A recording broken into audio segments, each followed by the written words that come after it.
The following podcast is a W2M Network original production. Visit W2Mnet.com for all of our other great podcasts, plus news, reviews, articles, and opinions from the worlds of wrestling, video games, football, and entertainment.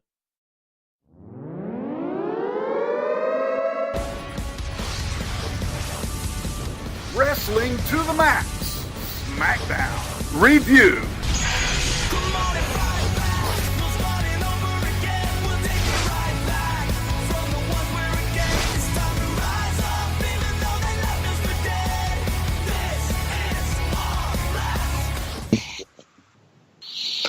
And we are live to tape on the W2M Network for the Wrestling to the Max Smackdown live review for January 9th, 2018. That makes 3 podcasts this year and no saying 2017. I'm on fire.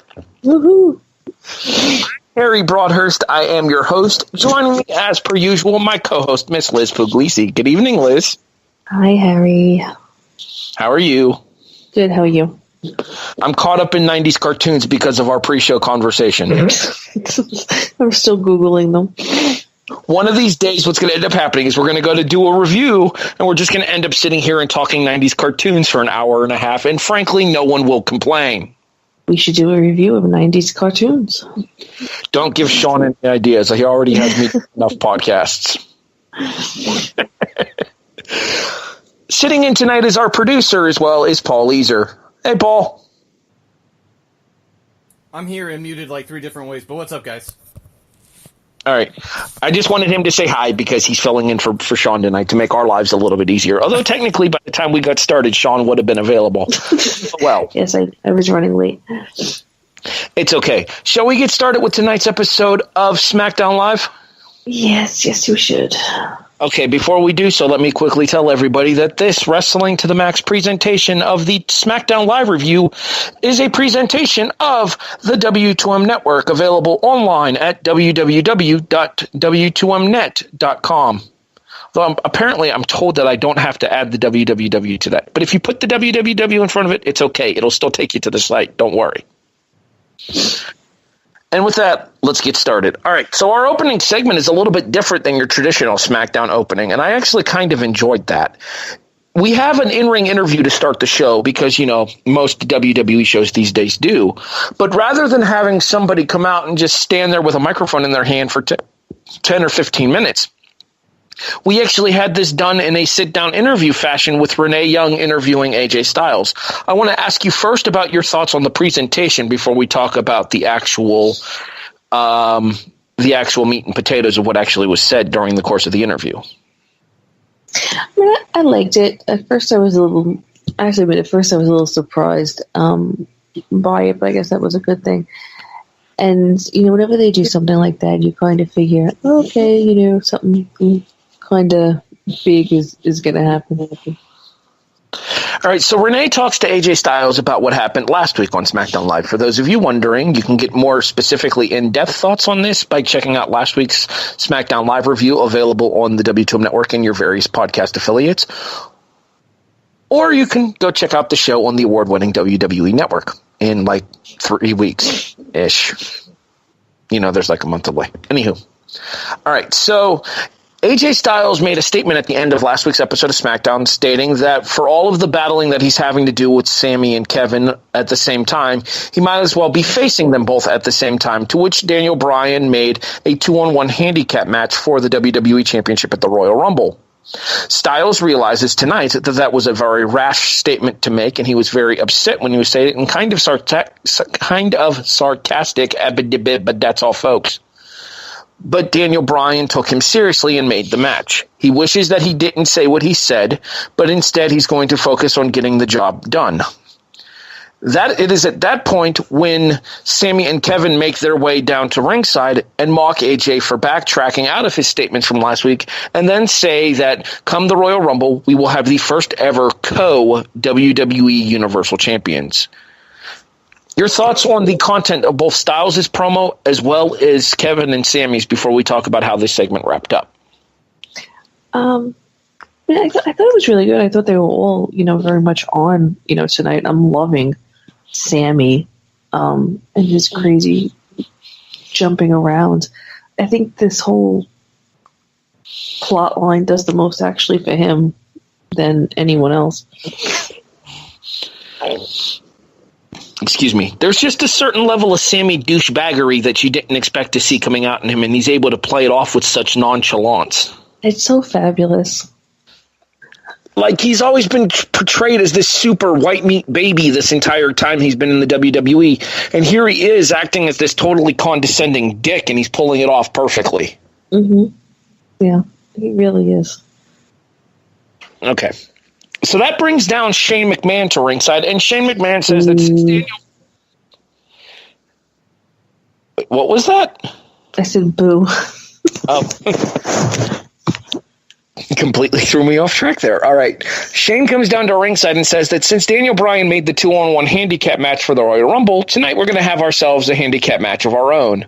At this point, everyone and their mother can see where this is heading, specifically being Styles, Shinsuke, and Randy, who apparently needs an S in his name somewhere, taking on the team of Sami and Kevin. That will be our main event. That will be later on in the show. We'll talk about that match once we get there. Moving on. Coming backstage, Shane is met by Daniel Bryan, and Bryan rather condescendingly tells him that he made a hell of a main event, and they shake hands while staring at each other like a couple of teenagers. A quick Becky Lynch promo before her match tells us that she's entering the Women's Rumble and is the last member of SmackDown to declare for said Women's Rumble, which is interesting because there is no way between Raw and SmackDown that they have 30 spots on this roster. They are going to have to rely on special entrants. I was trying to do the math on that before, and I was coming up short, so I don't know where they're going to get these 30 from. NXT, and then probably a couple of comebacks.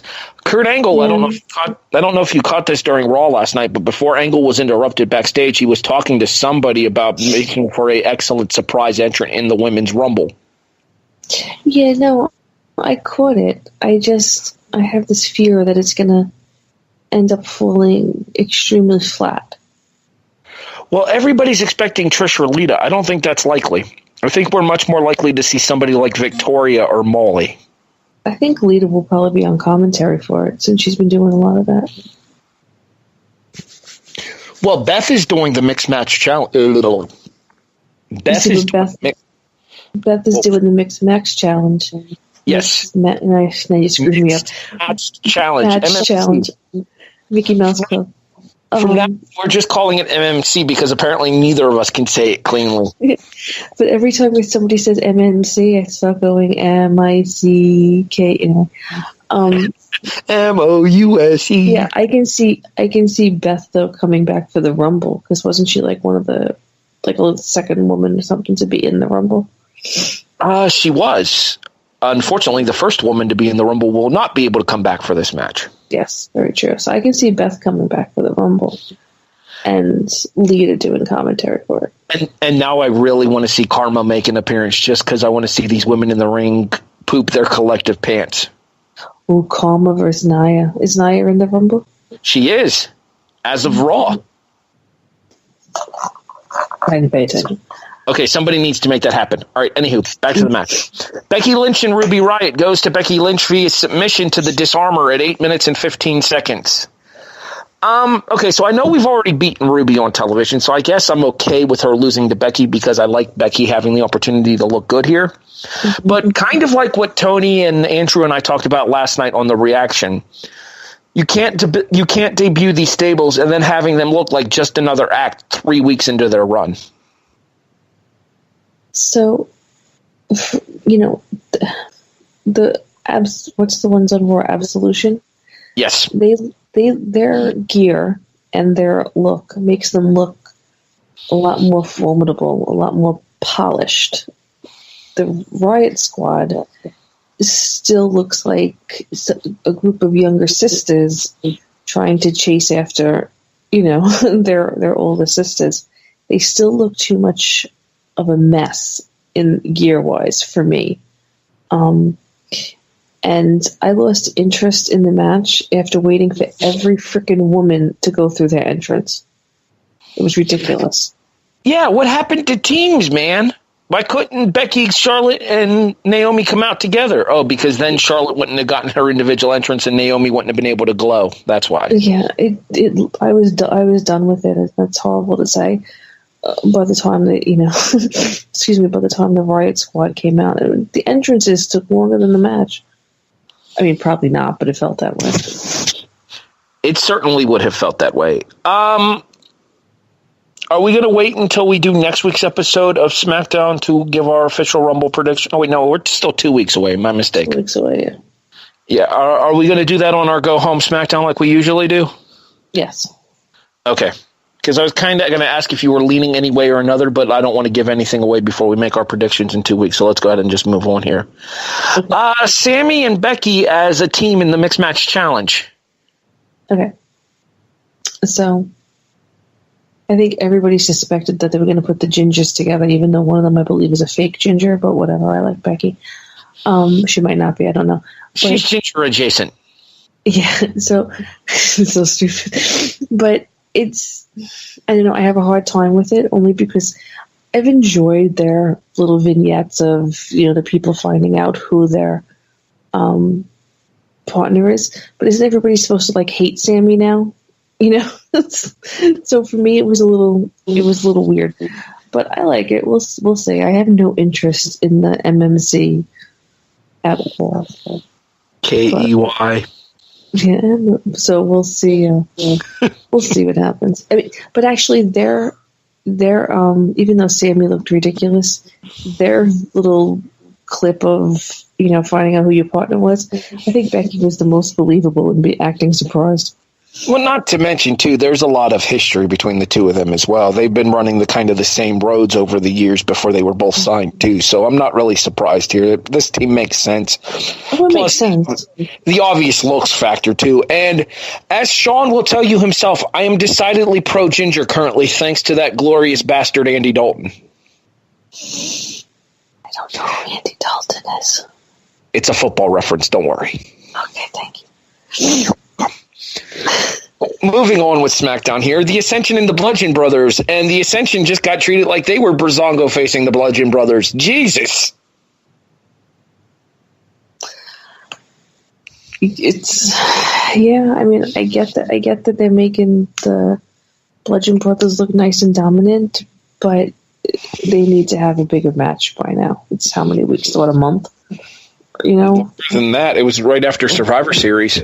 Yeah, so it's more than that. They need a little bit more of an in-depth match. And if they're so fabulous, why aren't they chasing after the Usos? Because Gable and Benjamin still have a beef. Wow, that was Freudian. Mm-hmm. Anywho, don't worry. We'll discuss America's Greatest Tag Team in a bit. Okay. I'm standing by that name. I don't care what it takes. That name is over with me. All right, moving on. Post-match, Connor tries to get in and check on Victor, and, well, it goes about as well for him as it did for Victor. I'm going to agree with you to an extent. I do feel like it is time to move on. The problem is I don't know that there's anybody for them to move on with on the main roster without damaging the storyline that's currently in place for the Usos and the Gable and Benjamin. I almost said Jordan again. Yeah, no, there really isn't. So other than them, they already broke up the backstage or something. They already broke up the Hype Bros. We'll talk about them next. Rusev Day and Breezango are facing off because they've already train wrecked through Breezango, and Rusev Day are technically heels, and I say technically in the most air quote worthy of statements. Again, air quotes on an audio podcast, but my point being here is that there's really no one else left for them to feud with unless they're going to go into a feud with New Day, who was surprisingly absent from tonight's episode of SmackDown. Yeah, it was very surprising because Xavier was doing a lot of tweeting from backstage. They will be teaming up to team with Carmella. All three of them are, never mind, not making the joke. Nope, too easy. Moving on. Bobby Roode comes down to ringside to sit and watch the following quarterfinal contest for the U.S. title challenge as Mojo Rawley takes on Zack Ryder. And this was exactly what we thought it should be. Mojo looking dominant, putting Ryder on his ass with the running forearm shot. Yeah, it was there. It was probably the least, for me, least cared about match ever. I feel like Mojo needs a better finisher, though, if we're going to take him seriously. I think Mojo needs a bit of personality if they want people to take him seriously. Have you seen any of his out of character like any of his off camera promos that he's done for like his YouTube page or whatever? Yeah, he's fabulous. Maybe let that Mojo shine through on an episode of SmackDown rather than forcing this whole "find your hustle, Zach, find your hustle." Where's your no, he needs a bit of a gimmick makeover.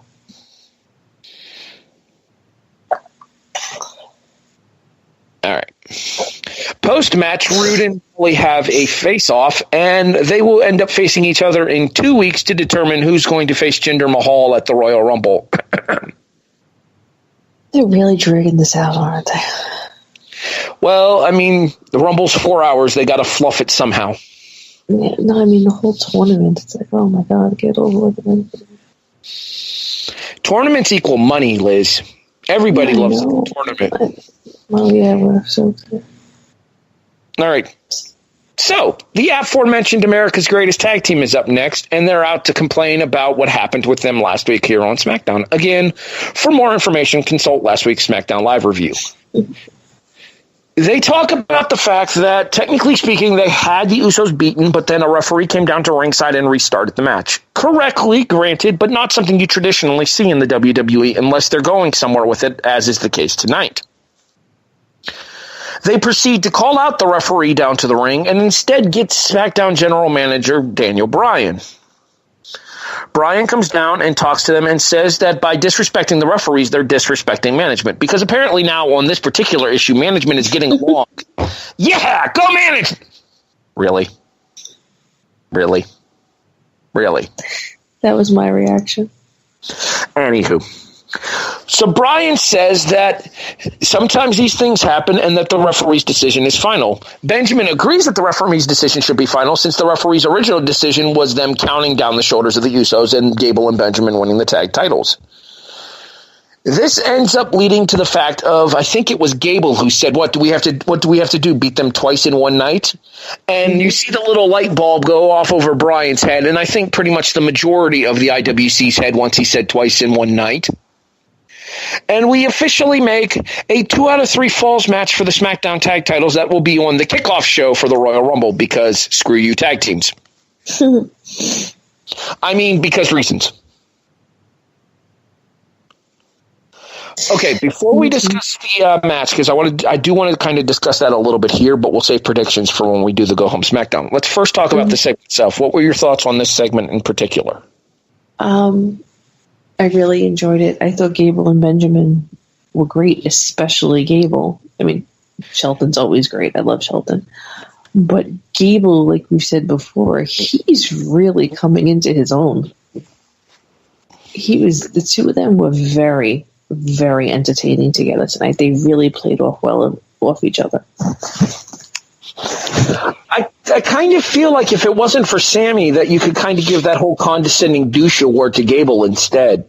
Yes, he was fabulous. Because he was so freaking vanilla in American Alpha, but now that he's teaming with Shelton instead, it's like he's found a whole new level of his personality. Mm-hmm. I think a lot of that might have been to do with the fact that he has Benjamin to play off of now instead of Jordan as well, because let's be honest, when it comes to charisma, I think Jason Jordan's got left under the tree. Yeah, Shelton definitely has, I think, too, being the veteran, Shelton is better geared to get something else out of Gable, where Jason's just boring is whatever. But yeah, the two of them, they were really, the only time I rolled my eyes during it was with the whole have to beat them twice because you automatically knew where that was going, like you said. Is it possible that having the presence of the veteran leadership of a guy like Benjamin around is helping elevate Gable? Yeah, that's what I was just trying to say, and I lost my train of thought. I definitely think that Benjamin's experience and just his personality, it works well. I think he's able to kind of steer things better than Jordan would have been able to, or Gable alone. Your thoughts on the fact that it's a 2 out of 3 falls match for the Royal Rumble here? I feel like this is a mistake putting this match at the Rumble because it's going to get kind of lost in the shuffle with everything else that has to go down on this show. I don't so much mind the 2 out of 3 falls. I mean, they're very gimmicky happy, these stipulation happy, lately. So that doesn't bother me so much. I think it has the potential, though. I mean, we've seen the Usos put on some amazing, some really good matches, lately. I think it has the ability to definitely be a much talked about match. I'm worried that they're going to get shorted for time because of how much else they have to fit into the Rumble, even with the 4-hour time frame plus the pre-show. Yeah, that's definitely a concern. Hopefully, they don't try to cram, because sometimes they do like 2 matches on the pre-show. Hopefully, it'll just be the only match, and they'll get some decent time. So we'll have to see what happens with that there. All right, moving on. We continue with SmackDown here as a backstage segment with AJ Styles and Randy Orton talking to each other. Orton says that he plans on winning the Rumble again this year because that's going to happen back-to-back years for Randy when you have no direction whatsoever right now. Sorry, editorializing. Moving on. When Shinsuke Nakamura shows up into the scene, 2 sweets the title, and then leaves saying good talk. Shinsuke just stole this segment despite only being in it for 30 seconds. Right? I made the bold prediction sometime in December, and it might have been even closer to Survivor Series. I think Shinsuke wins the Rumble. I hope so. I think it's definitely needed for him to get him back, or for the first time in the spotlight, in the title hunt. But I think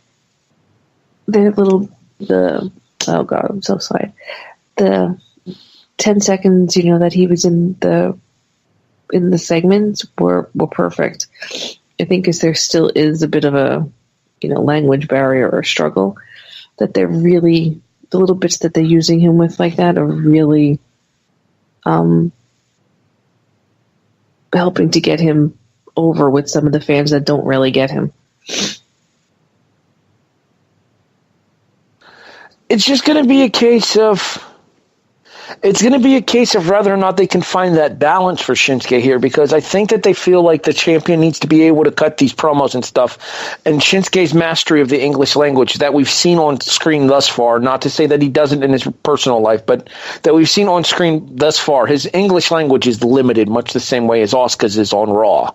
Right. Do you think that there is enough of a charismatic connection with the audience to justify putting the belt on Shinsuke should he win the Rumble? I think they will put it on him. I mean, like I've said before, I never really watched NXT, and I haven't really seen anything of him from there or elsewhere. So I really don't know what his language skills are outside of this. But I'm assuming I've seen little bits of him on Instagram with various people, and it seems like much in the way of our dear friend, Kalisto. His language skills are a lot better than what they're made out to. So I'm hoping that if they do put the title on him, they let that come through. Otherwise, give him a manager. All right, continuing on here, we go back ringside here, and Aiden... Jesus, I don't know what is going on over here. It's this, all the weather changes and stuff that got me having all kinds of dry air issues over here. Give me 1 second. Mm-hmm. Okay, Sprite drink, back with you. Aiden English sings a lot better than I speak and announces that he and Rusev will be participants in the upcoming Royal Rumble, or excuse me, the Rusev Rumble that he will win on Rusev Day. It's as close to Aiden as I'm getting, so I'm moving on. Fashion Police take on Rusev Day in a match that I actually thought was going to happen last week in order to get the Fashion Police away from the ass beatings that they were receiving at the hands of the Bludgeon Brothers. And we see them beat Rusev Day. What kind of injustice? Perhaps it was an injustice to our beloved Rusev, but it was a much needed. What? No, come on. It was a much needed win for Fandango, who was walking very oddly for some reason, and Breezy there, because they've been made to be, mocked so much the past few months. I like seeing them get the win.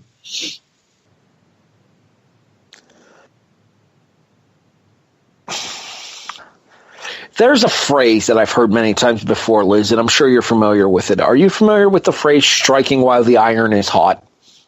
Yes, of course. Well, then doesn't it seem kind of counterintuitive to do the opposite and wait till the iron cools down before trying to strike with it? Because that's exactly what they've done with the Fashion Police here. The Fashion Police, when they started debuting the Fashion Files, were super over with the crowd, but could not buy a win to save their lives.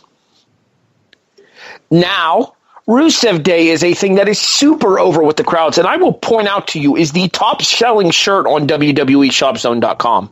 No, I know that. And yet now they can't buy a win taking on the Fashion Police. It doesn't make sense to me. No, it doesn't make sense at all. I mean, but what on this show really does, ever. But come on, you have to, they snuck out a win, whatever. They gave it to the Fashion Police. I mean, no, honestly, the Fashion Police is probably going to go bye-bye sooner or later, The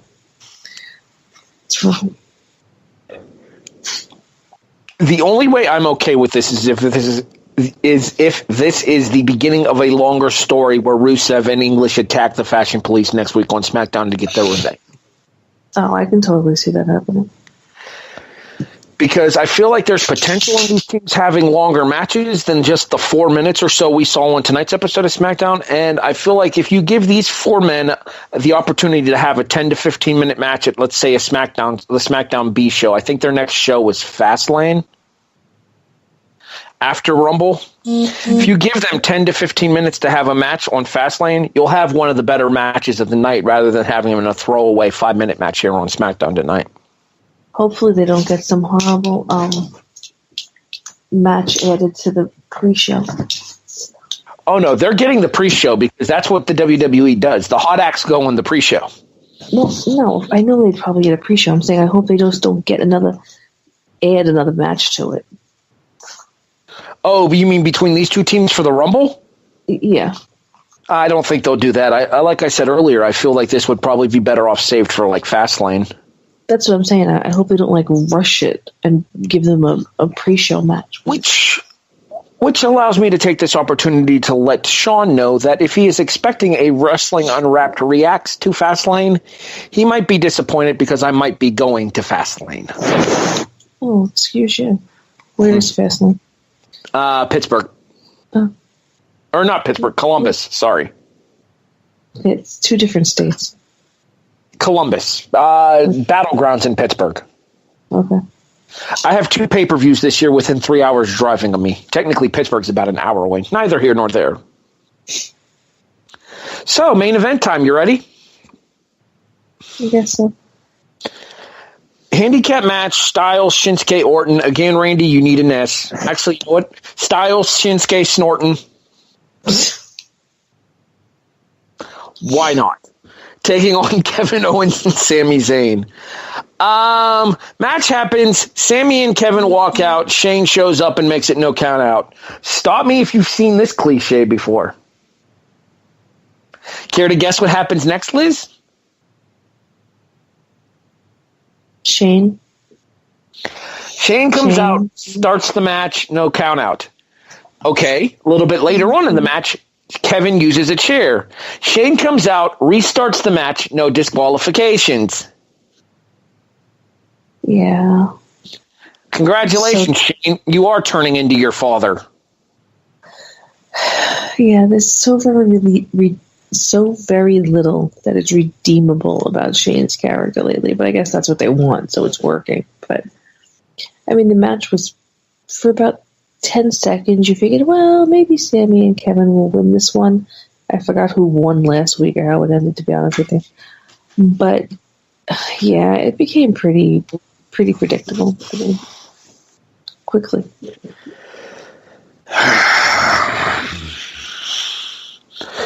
It's not that I have an issue with any of these 5 men. Okay, No, Orton's of course not. Orton's kind of hit and miss with me, but the other 4 are fantastic. Oh yeah, totally. It's when the booking puts them in a situation here where these men are not able to deliver to the level of their capabilities. But that goes back to what I've said numerous times. It's so many of these stupid handicap matches and fatal 4-ways and triple threats to get everybody that they feel needs to be on air, on air. It was a point, in a lot of ways it was a pointless match. I mean, all right, well, Orton hasn't wrestled in a couple of weeks. Let's put him back on. And okay, how many times are we going to see Orton versus Kevin or Orton versus Sami? Okay, this one versus that one. So they put them all together. That's what they do. They throw them all together and they see what happens. But it does. I mean, whatever you want to say about Orton, he's been wrestling for how many years now? He's been champion, 13 times. He can still put on a pretty, decent match when he wants to, I've enjoyed some of his stuff with, Nakamura, and which I know I pronounced wrong, whatever. But it's just them, again, throwing everybody together because they're either dragging it all out and they're running out of options, or they just think that everybody has to be on air.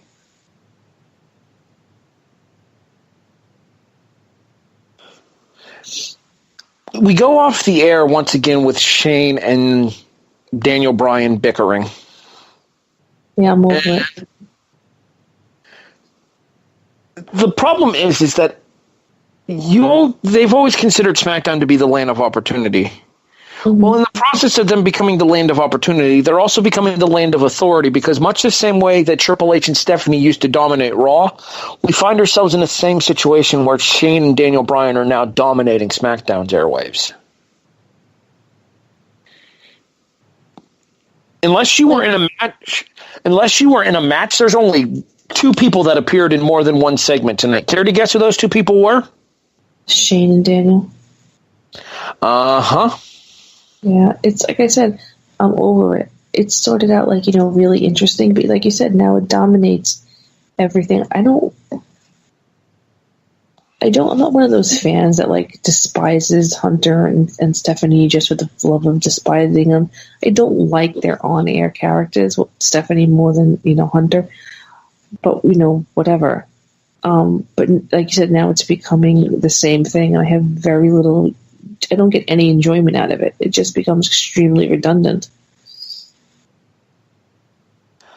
I'm bored. Yeah. How many times can you try to tell the same story without repeating everything that you've already told before? Mm-hmm. And every week. Either get somewhere or stop trying. It's that simple. It's like they've said, I've seen said by a bunch of different people as well, too. It's a case of the payoff to this is going to have to justify the amount of TV time spent on it. And right now, I don't know that there is a payoff strong enough to justify the amount of TV time that they've spent on this.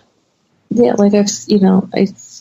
my biggest fear still is that Daniel's first match back, if he's allowed to wrestle, will be with Shane. And I think that would be absolutely horrible. That's way worse than him losing to Sheamus in, 10 seconds, or not winning the Rumble, or whatever the hell else the wrestling community was, infuriated about regarding Daniel. That would just be a huge, huge disservice, in my opinion. I guess we'll have to stay tuned and see where they go from here. I mean, I know I'm going to keep watching, but hopefully the quality of the product picks up sooner rather than later, especially as we get onto the road to WrestleMania. Yeah, of course we're going to tune in. We have to come back here and talk about it. We don't technically have to. I mean, we couldn't. We can say no, Liz. You more than me. Please don't do that. Yeah, because if we say no, then Paul has to come back. That is exactly what would have to happen. Hey, Paul. Yes. Nutta boo-boo. All right, Liz, shall we get to our score and our one-word review? Okay, let's see. Start with the score. I am thinking 5.5. Probably around where I would fall, 5.5, somewhere in that range. Nothing standoutish about this episode at all. Nothing that I'll remember come tomorrow. Yeah, no, me either. I mean, but then again, my memory sucks. Do you have a word? Thank you. Complacent. Generic. Same difference. Exactly. I know. Which kind of tells you about the state of this episode of SmackDown. There is literally nothing that happens on this SmackDown that I won't forget about come this weekend. No, it doesn't matter because we'll see it all again next week. But there's that. But there's no huge match. There's no defining angle. There's no standout, awesome in-ring segment or in-ring match content that we're going to still think about come, I don't know, a week, a month, 6 months. Nothing. This was a completely forgettable episode of SmackDown. Absolutely agree. So, for our producer and hopefully not full-time reviewer of this show again, Paul Leeser, my co-host, Miss Liz Pugliese, I'm Harry Broadhurst, thanking you for listening to the Wrestling to the Max SmackDown Live review for January 9th, 2018. Stay tuned, everybody. 205 Live is next. The previous podcast is a W2Mnet.com original podcast.